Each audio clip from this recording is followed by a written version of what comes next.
G'day groovers, rockers and in between. This is Vinyl Vibes. I'm your host, Jack Hodgins. Today we are talking with guitarist of Hush, Les Gock. Les grew up in Sydney amongst the music of the late 60s. In 1972, after performing with his high school band at a talent show, he was asked to join Hush. Hush would go on to become the first glam rock band in Australia, having top 10 hits such as Bony Moronie and Glad All Over. Hush would come to an end in 1977, and Les would go on to have a successful career writing commercial jingles. Today, he is playing in a charity group called the Inceptors, and has recently gotten back into his love for painting. G'day Les, and welcome to Vinyl Vibes. Hi, Jack. Look, I just wanted to start off in the beginning, Les, and I hope I got this right in my research. So you were born in 1954 in Sydney, am I right on that? Yes, unfortunately, it was a long time ago. Well, the things I remember glued to the TV, and I used to watch, well, probably shows before, even a show called Bandstand, which was huge at the time. But any time any kind of music came on, particularly pop music, I'd be glued to it. In saying that too, I mean, when did you get that first guitar? Like, when did that happen for you? Oh, not till long after I wanted to have the guitar. I remember when I was in high school, I used to borrow people's tennis rackets and pretend I could play, pretend I was Hendrix or Clapton or whatever. So I really wanted to play, but we couldn't afford guitars or lessons or anything like that. So it wasn't until I was probably about 16, and I got managed to get a really cheap acoustic guitar with really bad action, so you could barely press down the strings. But it was enough for me to make some noise and pretend and try and listen to what Hendrix and pretend that I could do it. If you can make some noise with a pretty bad instrument, by the time you eventually get a better instrument, A, you really appreciate it, and B, maybe you can get around it a bit better than others. I mean, of course, you mentioned Jimi Hendrix a few times, and I've read you were into Jimi Hendrix, Rory Gallagher, and Pete Townsend. I mean, how did those later '60s people impact you? Yeah. Well, it was just it's just one of those things when you listen to. I mean, the first piece of music which really got to me, if you like, was Hendrix's song "Red House." To me, it was kind of groundbreaking. Those guitar sounds in that blues thing, for whatever reason, and I can't explain it, whatever reason, it just sort of went straight through me kind of thing. And I just thought, oh my God, this person is speaking to me with his guitar. That got me into listening to more and more of the players of the time. And what they were people who, and this is a different era of music we're talking about. This is the 60s, where you're allowed to express yourself freely. In fact, the less restrictions on you, the better. So the guitar players were just raw emotion. That was what drove them. So whatever they were feeling, they just played. And there were, other than the fact that there was the constraints of the song structure, everything in between was just whatever you strongly felt, and that just came through the music. Now, compare that to music, let's call it of today, if you like. Very few people play without kind of really strong constraints because people are very scared of making a mistake. Not only that, everything is just structured. I guess because, we're now in the world of electronics, so everything is precise, exact, in tune. But in the 60s, the freeness of it was that creativity was more important than correctness, if you like. I think an uncle gave me a really old quarter-inch tape recorder, which was the real breakthrough moment for me. And I could sort of rig it up and wire it to the radio. And then there was a radio program at the time called Thompson Underground. It's the only show, and it was late on a Friday night, when no one else was listening, late on a Friday night. And they were playing all what we used to call underground music. That is music that was never, ever going to be played on commercial radio. Pink Floyd, Hendrix and Cream and all the other kind of blues bands out of the UK, John Mayall, all those sort of psychedelic bands from the West Coast, Jefferson Airplane, all those kind of things. And it was a huge education. And with this, tape recorder, I could illegally tape the songs because I couldn't afford to go out and buy the records. And half the time the records weren't even available in Australia. So I just take this stuff and just glued myself to it and just listened to it over and over and just, heard all these songs, which, as I said, I would never have had access to those songs otherwise. Because you were in a band before Hush came about and all that. I mean, like, was it a high school band? Like, how did all that come to be? Yeah. Yeah, it was the transition from tennis racket, an instrument that you can actually play. And we always, I grew up with other kids who were listening to the same kind of stuff. We were all discovering this genre of music. And so we got together. We got a little band together. We started off barely able to play at all, but because of our enthusiasm, we just, kind of forced ourselves to learn, but self-taught, and that's, I think even today, I think that's kind of the best way, is just to discover things yourself, make the mistakes and find a path. So you were in a battle of the bands, and that's where Hush saw you. Am I right on that? Yeah, so my little funny high school band, and, we played once a year or something in front of an audience, but we were incredibly enthusiastic, and I've always performed on stage. I just can't stand there and play. I've just got to throw myself into it, if you like. Separately to all that, a band had just gotten together called Hush. They were kind of a very sweet pop group. They played very sweet kind of music. But their guitar player was about to leave, and so they were searching for another guitar player. In the back of their minds, they thought they'd like to get a little tougher, sound a little tougher. Anyway, they were scouring the Battle of the Bands because they'd won their heat, a couple of weeks earlier, and they were scouring the Battle of the Bands to see if they could maybe see some other guitar player that they could steal. And, they saw me on the day, or a couple of the guys from Hush. They separated to go on to different Battle of the Bands. And a couple of the guys, Rick and Smiley, saw me that day, and then they approached me afterwards and said, "How would you like to join another band?" And I said, "Yeah, thanks, but no thanks," because I'd actually seen Hush in the heat that they won. And I thought they were terrible. I thought they were just way too light and certainly not my kind of music.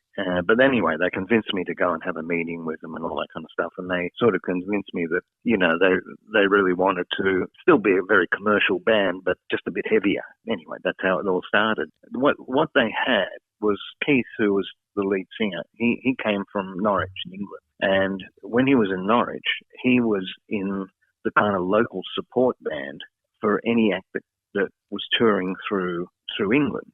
So they would be support to Joe Cocker, they would be the support to The Who, to, all sorts of bands. And he got to be right there in the dressing rooms and seeing all the professionalism and what was going on. He was right at the cutting edge of what was going on in the UK. Now, it's hard to understand in today's terms because we have instant access to everything in the world. But back then, there was no access to music. As I said, you could barely buy the records. There was no information, very expensive magazines that you could import from the UK about the UK scene. They were expensive and they only came out once every 3 months. It was Melody Maker and a couple of other things, which you would have to save up for ages just to even buy one. So none of us here in Australia were up with what was going on. But Keith had just come out to Australia. He sort of had his finger on the pulse of what was going on. And the first thing he realised is that, getting stage ready meant this idea of getting dressed up to go on stage, that you put on a persona. And very shortly after that, with the advent of Mark Bolan, David Bowie, they were the beginnings, of course, of glam rock, and we just fell straight into it. First glam rock band in the country. Finding that glam rock sound, was that like an easy how did that come about? Like, was that an easy find or like an easy discovery, like for you guys? Like, how did you go about that? Well, that's right. We were already heading towards that. That is this idea of, rather than what I came from, which was songs that would just amble on for 20 minutes, with guitar solos and drum solos and things, and audiences pretty out of it and half of them being bored. There was this kind of reaction to it, which came out of the UK with, as I said, Mark Bolan, Bowie and all those guys, where they got back to strong song structures, but that had a bit of spine to it, that had, the rock sensibilities, but they were more disciplined into a song structure. And we were heading towards that. That was what was going on in the UK, so it all sort of fell in place for us. Because they got you to start writing songs for the group, am I right on that? Yeah, so we were just really a covers band to start with, and then, we quickly realised, look, we really should be writing our own stuff. And by then, I was the guitar player who, could put chords together, and therefore, structure a song. So that while the other guys spent their time making costumes or doing stage sets or fixing the truck, I was given the job of writing the songs. Yeah, no, because I think the first one was Get the Feeling. I mean, do you remember much about the writing of that song? Yeah. Yeah, it was the first song that we did. I think that the guys had written something before me, and which was in that kind of very, very light pop thing. I just thought, obviously that's not where my head is at, and not how my guitar works. So I just turned it up and just created a groove, and I think Keith started singing some words over it, and we thought, gee, that kind of sounds okay, and who knows, it became a sort of top 10 hit. I've listened to the single version, and I've listened to the album version, because I think, on you correct me if I'm wrong on this, but it sounds like on the single version you overdubbed your lead over the rhythm, whereas on the album version it's just one guitar. Am I right on that? Like, yeah. Yeah. We had the luxury of overdubbing when we were doing the single, and on the album version, which is I think a live version, was we didn't have that luxury. We were always just one guitar or one instrument. Yeah, well, really three instruments: drums, bass, and guitar. So I had to do kind of everything. I mean, I think it's part of the Hush sound. I mean, having that, because you've got Rick Lum's bass, turned up, and, he kind of, when you do the lead, he kind of takes over the rhythm. I think that's it worked, yeah. Well, yeah, and it had to. You had to figure out some way around that. And the easiest way to get around it is just to turn it up, make everything louder than everything else. Yeah, I mean, in saying that, for the Get the Feeling single, I mean, that would have been your first time in a recording studio with Hush, am I right on that? That's right, yeah. Yeah, what was that like? Was it a good experience? Yeah, I mean, everything was new, just walking into a studio. I had no expectations. I didn't know what, someone had to tell me, okay, put that here, stand over here, do this, and at the time the engineer, who was a lovely guy, just he's recorded tons of these sort of new bands, and most of them go nowhere. So he was keen. He was happy to just let us do whatever we wanted to do. He wasn't going to overproduce us or do anything like that. You guys make whatever sound you want to make, and I'll just make sure it gets onto the tape. And by the way, you've got about an hour and a half to do it in. And so that was kind of exciting. We didn't know. I didn't know any better as to what you're supposed to do or not supposed to do. We just kind of put it together. And I think that's a little bit of what's missing, for me anyway, today, is that kind of spontaneity, that instant. You've got to make it work now, and it's got to be right in this moment, as opposed to you've got ages to put it together, and now you can kind of edit it digitally forever. To me, that loses the feeling, the excitement of the moment. I was listening to that first album, Aloud and Live, and I mean, what was the recording process for that album? Because it sounds like you guys recorded like the studio stuff and then made it sound like a live album. Am I right on that at all? Yeah. Well, it was a weird one, and I don't think anyone's ever done it. We had just released Get the Feeling, as I mentioned, and it was a top 10 hit. That was a huge surprise. Not the least, it was a huge surprise for the record company, who just thought they'd just put something out and let's see how it goes. Anyway, it's top 10 hit. And we wanted to record an album. And they said, well, no, you have to have 3 or 4 hits before we commit to the money to making an album. And anyway, we badgered them. And they said, okay, all right, you've got a huge reputation as a live band. People come and, by that time, Hush, people were queuing around the block to come and see us. So they knew we had a big following. So they said, well, we're not going to spend a lot of money. You've got 3 hours to do the whole album. I suggest you just play it live just once and then, spend an hour or so mixing it, and that's it. So that's all we got. We could make an album, but we had to literally record it live. So we went into the studio, we set up a little mini stage, even with some lights, to try and replicate, being on stage. And we put out a feel for people in our fan club to come along and just sit there as an audience in the studio. So that's what we did. And we literally, there was no overdubs, no anything. We just got up there and just played live. Managed to do, that was our first album. And now nobody was going to take that seriously because nobody makes an album like that. You spend, days, weeks, months, whatever, perfecting sounds and all that kind of stuff. This is literally you walk in, you set up, you play, that's your album. And the thing went gold. So go figure. And moving on to the second album, Get Rocked, I mean, that was kind of like the first album to be completely written by the band, apart from the Satisfaction cover on Get Rocked, the song. I was kind of thinking, like, you guys must have been writing quite a bit, like, after that first album to get get that second album, Get Rocked, full of completely, like, written material by the band, yeah. Yeah, it was very interesting because now we had a gold record under our belts, and so there was a bit of expectation. To be honest, we didn't have, our direction was slightly confused because we were told the best studios in the country were in Melbourne. So we went down to Melbourne and, we were introduced to a producer called Ernie Rose, lovely, lovely guy. But Ernie was a huge fan of a band called Mississippi, who later on became Little River Band. And he loved, West Coast country, beautiful harmonies, great playing, Jackson Brown, all that kind of stuff.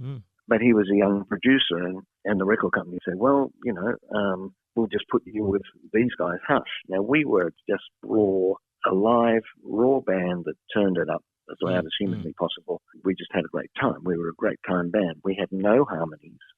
That wasn't our thing. We were just chunky rock. Ernie tried to sweeten us because his interest is in not the kind of rock that we were playing. Our interest was not really in the kind of stuff that he was into. I was 19 years old, or you just sort of did what, if the record company said this is what you got to do, you sort of go, oh, okay, well, I guess so. I mean, I've never done, I didn't have any background myself, so we started writing this kind of breadth of songs. Some were kind of our rock-based things. Some were this kind of weird, sweeter sound, and with strings and all sorts of stuff on it. So I felt we lost direction on it from a recording point of view. But back on stage, every time we performed, we could then go back to who we were, which was just this full tilt rock and roll band, just in your face and the whole thing. And I don't think we ever captured that again. I mean, Loud and Live, the first album, was probably the closest to it, as raw as that was. But we never captured it after that. Everything became sort of a little more pristine. Get Rocked, I think, is such a great title for a song. I mean, how did that come about, that title, that song? Yeah. Well, interestingly, that was Robbie Porter, our producer, and he was living in the States. And he just literally, I don't know where you heard it somewhere, and he called up from the States and said, look, how would you guys like to just write a song, and here's the brief, if you like, we just call it Get Rocked. Do something with the words Get Rocked. And we were a band that had tremendous, every time we played, we had a lot of audience participation. We got, the audience were with us right from the first note. And they sang with us, and they did, it was just this kind of collaboration between us and the audience. And so Get Rocked, seemed to make a hell of a lot of sense as just an anthem, and particularly to open the show. So I created a riff which ended with the chant Get Rocked, of course, which was they never sang the words Get Rocked. It was always more fun to sing the other words. And anyway, it was a great show opener, and it was very chunky, and it just got the audience and us as well, into the whole mood of what was going to happen from there on.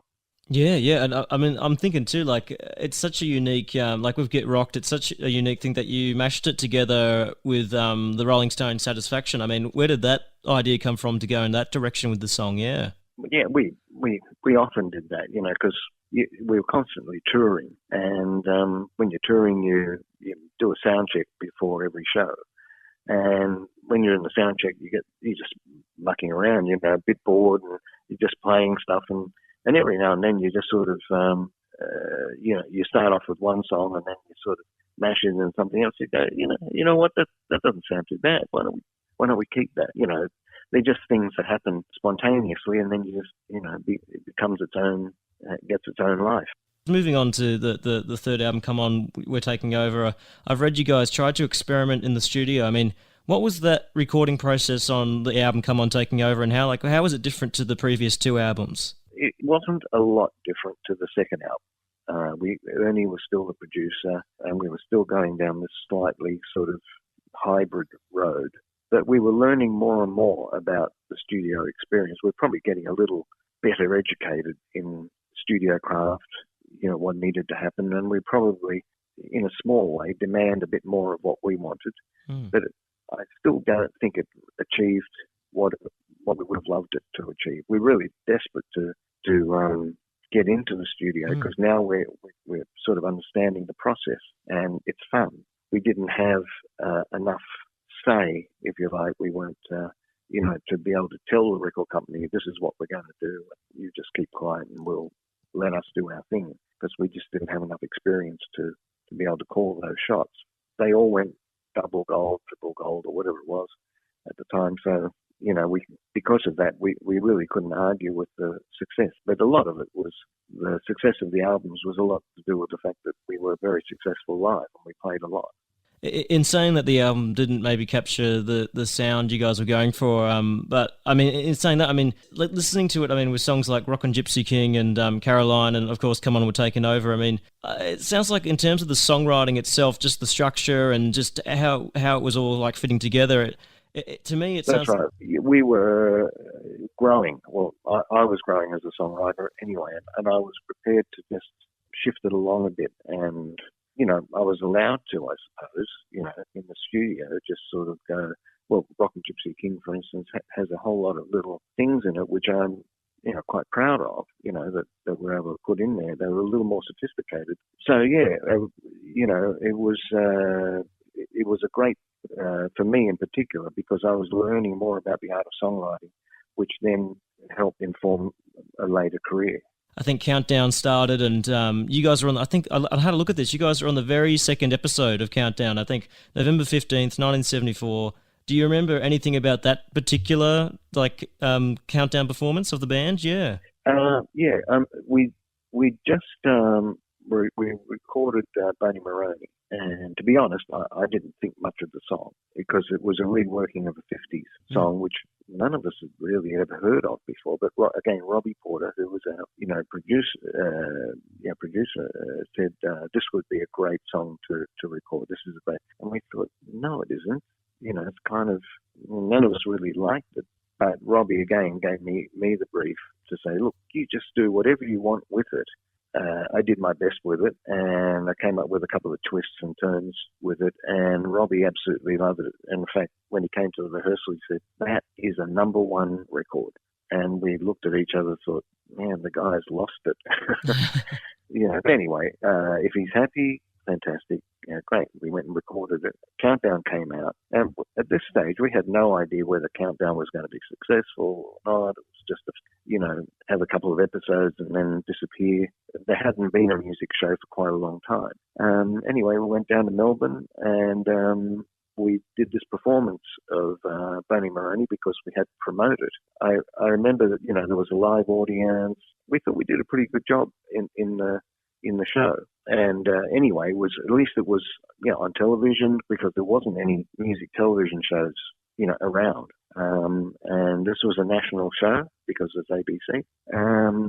And it was from that performance, because Bony Moronie had been out for 2 or 3 months and nothing much was happening, but nobody was really picking it up. And after that performance, all of a sudden, radio stations started picking it up, and then more picked it up, and sales started going through the roof. And then I think we did it on the show again at some later stage. Anyway, in 1975, it was the number one song of 1975 on Countdown. We're talking records here. Things aren't. It's not like Spotify where we have things at your fingertips. I mean, Hush's audience was obviously younger than the song. I mean, they were younger than 18. The song was 18 years old by that point. Do you think it's because of that factor that the audience that the band had, that they were younger than the song, that they weren't familiar with the song, and therefore, like, they kind of thought, oh, this is something new. Like, I really like this kind of thing. Yeah. Oh yeah. No, and even the older people. I mean, it was never. I don't think it was ever a hit in Australia. It may have been in the States. I don't think it was. I don't think it was necessarily a hit in the UK. But what it kind of encapsulated, and what it speaks to in terms of music of our era in the 70s, is that there's an innocence about the song and about what we were doing and Countdown and the whole thing. Everything that we did on stage, everything that we were about, it was about having a great time. It was about having fun. We didn't go out to try and change the world. We weren't, protesting against the Vietnam War. We weren't writing songs about, we were just writing songs about, coming together and having a great time.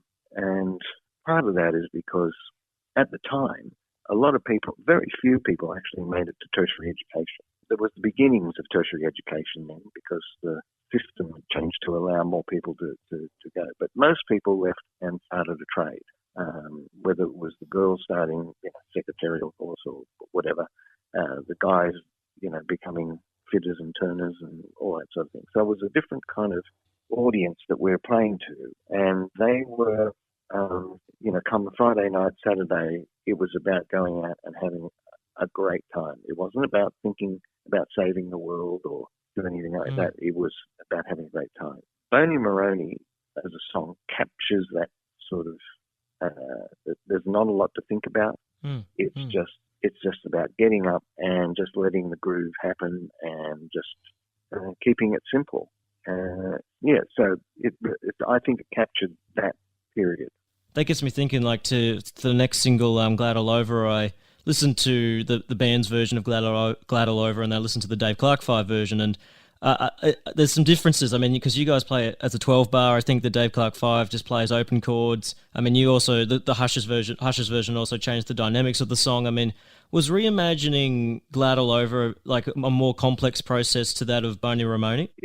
It emerged in the same way as I said some of the other songs did, which is out of a sound check. Out of a sound check, we're just going, playing sort of a, let's call it just a rolling sort of groove. And then I think Keith just sort of started singing, Glad All Over. We just kept it going. I thought, okay, well, I want to sing, and then we change the chord here, and then we do that, and then I think the chord goes to this, and we thought, this really feels really good. And so we just tried it live on stage a few times, and then it seemed to go down really well. So it just made sense to be, a single. But it had the Australian kind of rock landscape, whether it was us or whether it was AC/DC or emerging was like the Angels and all that kind of stuff. It was, we were all very influenced by Status Quo at the time, that sort of kind of boogie. And the Quo sound came from the Doors, so it came from Roadhouse Blues.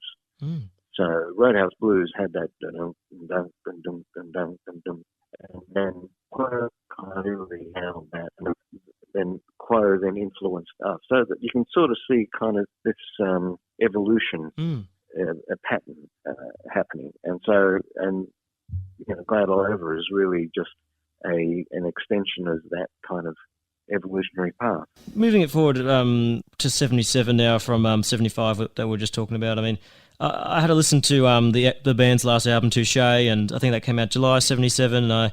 What was the general feeling in the band during the recording of that album, now knowing that it was the last kind of Hush album? Yeah.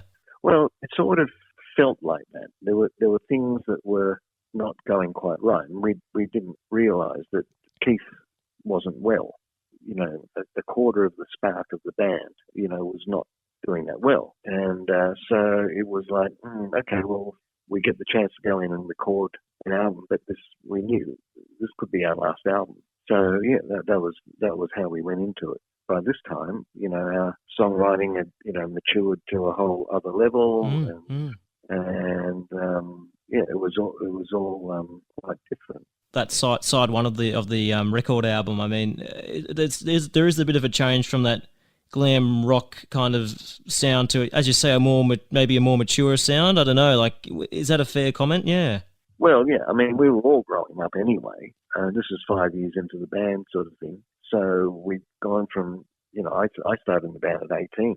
So we'd all matured. We'd all sort of been through a lot, and we'd played a lot. And so, yeah, no, we'd moved on quite a bit. Got the opportunity. I mean, I was thinking, look, if this is our last album, why don't I just do, you know, whatever I feel like, and the kind of year of the naive era, the 75 era, if you like, was changing anyway. That was no longer the norm. You know, things needed to move on to the next stage. So, yeah, it was a much more sophisticated album for Hush. Yeah, I agree. I mean, in saying that, I mean, Nothing Stays the Same Forever, I think, is a great song. I mean, was that kind of like the band's way of saying goodbye, or like, yeah, does that resonate?